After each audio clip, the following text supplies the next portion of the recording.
किस पे आने वाली होंगी? क्या होंगे इन सब के जवाब? मेरा पहुंचने पहले अभिनव और रानी के बीच टाइगर को लेकर बहस हो गई थी।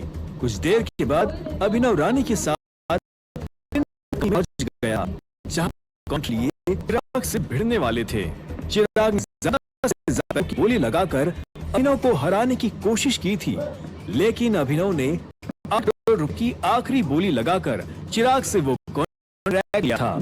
चिराग को ताना कर अभिनव तभी मायरा भी उसके पास आ गई थी। मायरा को बता था क्योंकि मौत की खबर सुनकर एक कम से अपना कॉन्ट्रैक्ट खत्म चाहती थी। अभिनव ने हैरान होकर पूछा। मायरा ने हाँ में सिर हिलाया और कहा, हाँ सर, उस कंपनी के लोग बोल रहे हैं कि जब तक टाइगर को नहीं देख लेते तब तक आगे नहीं बढ़ेंगे।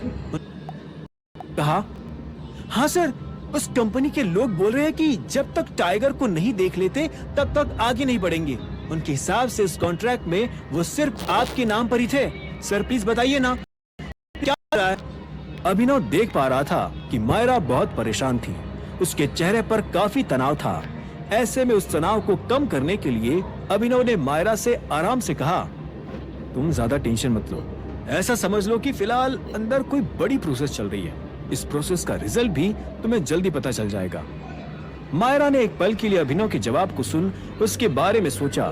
फिर अचानक उसे कुछ एहसास हुआ और वो बोली, सर मतलब ये सब कुछ आप ही करवा रहे हो? अभिनव ने उसकी बात पर धीरे से हाँ में सिर हिलाते हुए कहा, मुझे किसी चीज की जरूरत है और उस चीज को पाने के लिए ही ये सब हो रहा है। अभी सिर्फ शांत रहो और इंतजार करो, जल्दी सब खत्म भी हो जाएगा। मायरा ने उसकी बात पर हिचकिचाते हुए हामी भरी। तभी अचानक उसका दरवाजा फिर से खुला और मोंटी अंदर चला आया। मोंटी को मायरा समझ गई और उन दोनों की ओर देखकर ऑफिस से भाग गई। मोंटी ने अंदर आकर कहा, हेलो अभिनव। इतना कहकर मोंटी ने अपने लिए चेयर निकाली और उस पर बैठकर आगे कहा, मैंने भी आज सुबह ही न्यूज देखी और मैं दंग रह गया। मुझे लगा नहीं था ये सब इतनी जल्दी हो जाएगा। कल शाम तक तो हम प्रॉब्लम ही थे। अभिनव उसकी तरफ देखकर मुस्कुराया और बोला, तौसिफ ने गौरव पर भरोसा कर लिया होगा और फिर ये इन्फॉर्मेशन दिक्पाल को भी बता दी होगी। हालांकि ये सब इतनी जल्दी कैसे हो गया, मैं खुद भी हैरान हूँ। मोंटी ने उसकी बात पर सिर हिलाया।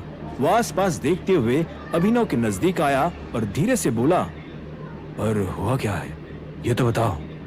मैंने तुम्हें कल बताया था ना कि ताहिर भी एक जासूस है। बस उसी के चलते गौरव तौसिफ को यह कह दिया कि वो दिक्पाल के लिए मेरी जासूसी कर रहा है।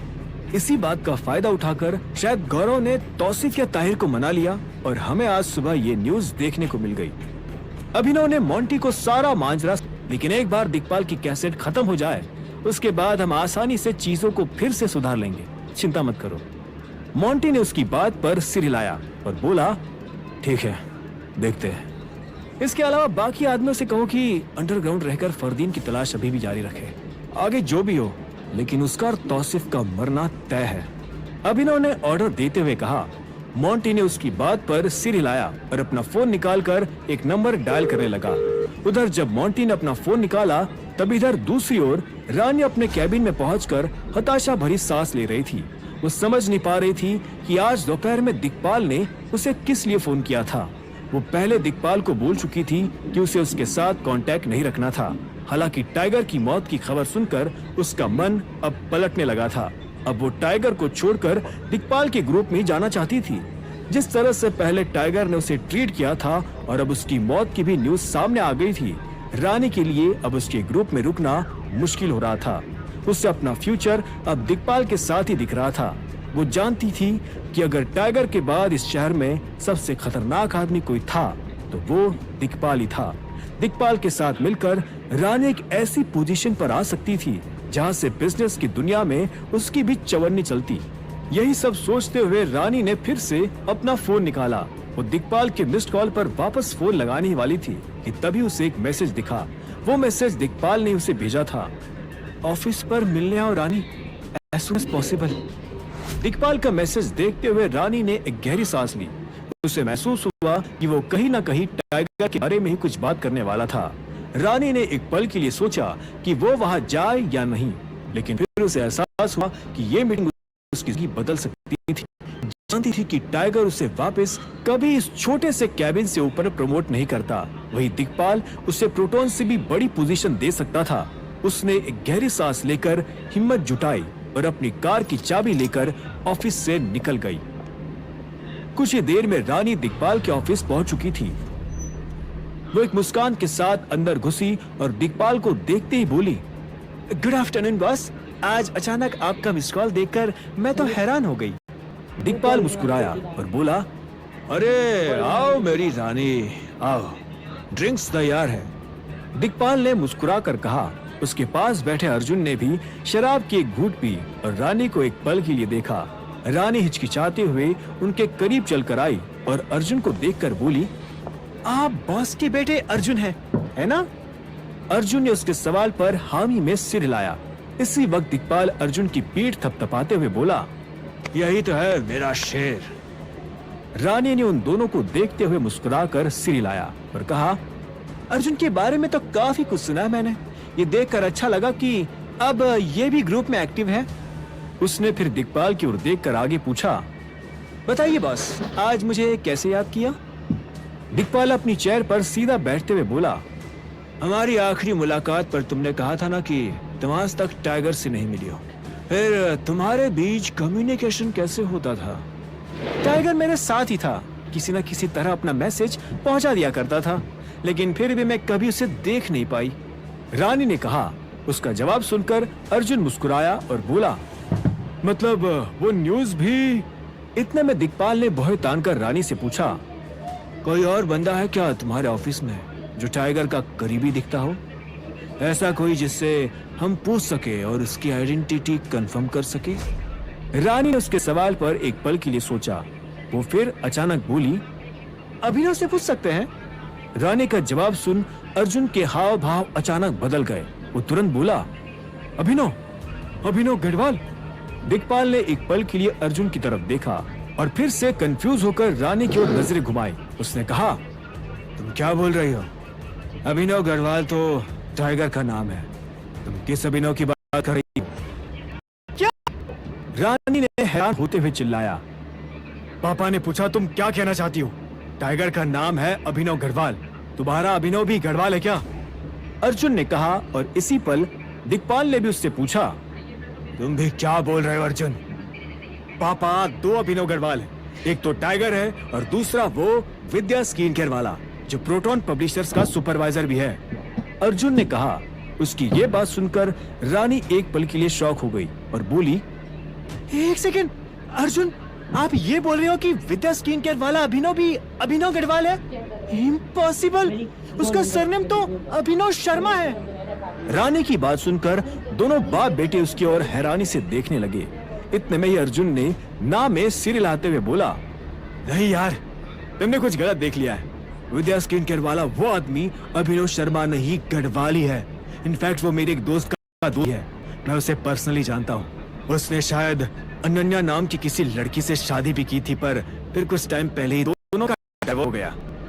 अर्जुन की बात पर दिक्पाल ने एक पल की सोच कहा, अर्जुन, ये तुम्हारा वाला अभिनव गढ़वाल और एक अभिनव गढ़वाल जो टाइगर है, ये दोनों एक तो नहीं? विद्या स्किन केयर वाला ही टाइगर है क्या? तो आज सुबह की न्यूज़ भी झूठी है। दिक्पाल के मन में अचानक कई सारे ख्याल चलने लगे थे। वो काफी तेजी से पहले के टुकड़ों को जोड़ता जा रहा था। हालांकि तभी अर्जुन ने नाम में अपना सिर हिलाया और कहा, नहीं पापा, वो वाला अभिनव गढ़वाल टाइगर नहीं है। पहले मुझे भी उसी पर शक था। याद है मैंने आपको बोला भी था कि कुछ दिनों पहले कि मुझे इसी पर शक है।